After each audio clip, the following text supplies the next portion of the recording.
देखुचु सेटे जेकोसी hospital Ganjam रे ताके कहबे बरहमपुर पड़ा बरहमपुर गले कहबे विशाखापट्टनम पड़ा ये होची ओडिसा अवस्था तेणु सरकार पाखे आम दाबी तीन दल आम जाइलु कम्युनिस्ट पार्टी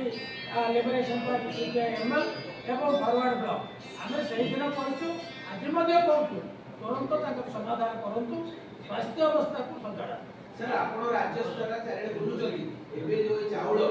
मिलुची हमकु सस्ता चावल का मागणा चावल सेटा रियली मासु धर लोक मिलते कि जेने सब बड़े प्रोविजन होची मासु थरे अनेक जगह 3 मासु थरे 4 मासु मासु थरे हां हम पुरी जिल्ला रे मिलुची हम जानि मासु थरे किंतु आदिवासी अंचल रे ओसे केमिति कोन आदिवासी अधिष्ठित अंचल मानन करे माने जो पीडीएस जोगु थिबा डीलर आउ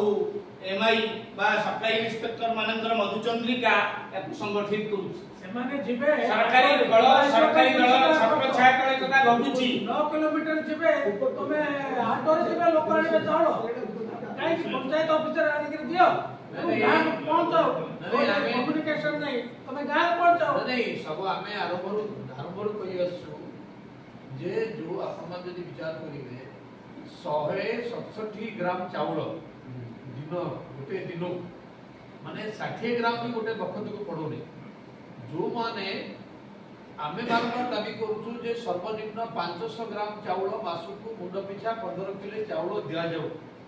किंतु 5 किलो चावल बा 170 ग्राम चावल किबळी भाबरे लोकंकर अवस्था माने सुधार आनिबो ये खाद्य सुरक्षा आईन मूल दिया जाऊ द्वितीय कथा होची सरकार ए जो मास गुडी हमर गां रे थाए जो पोषक मास बोली के ये 2 मास को से ये जो 2 मास को से माने पोषक मास भाबर घोषणा करथे पोषक मास अर्थ होची जे हमर गां रे अछि जो माने हम गां रो अछि जे तीनों समय हम कहूछु एठी 2 मास सेठी होची 4 मास जोटा से माने कहिछन ये 4 मास रे ना समान को पाखरे काम अछि ना ताको पाखरे ताकर जो खाद्य शस्य से माने अमल को रखती ना से अछि ना समान को सरकार एवं और दउछते एवं वर्तमान ए जो सरकार आसला परे ए माने कोडे अन्य माने चावल अधिक लोक माने नारे बेनामी चावल नै जाई छथि ए कथा कहि के जो जेवाइस रा चाली छि धंदा तार परिणति होछि वर्तमान एटा एबे आपना को धन्यवाद दवा कथा गणमाध्यम को अतत किछि कथा से अंचल लोक को आसुछि नहले मोर मन अछि आज भी माने मु 91 90 वर्ष कथा कहूछि विधानसभा रे बहुत बड़ हटबड़ हेतिला जेते बेले शह लोक आपनकर नखाई के हइजारे बोले सेते बेले केवल गणमाध्यम लोक माने खबर कागज लोक माने लिखिथिले सेते बेले दूरदर्शन थला और कोनसी ये नथिला आज भी आपन मान को जो अंतत एक कथा लोक लोचन को आसुछि ए जो आंबटा को खाया पे जो माने कहउछंती से माने अन्न समय काई खाउना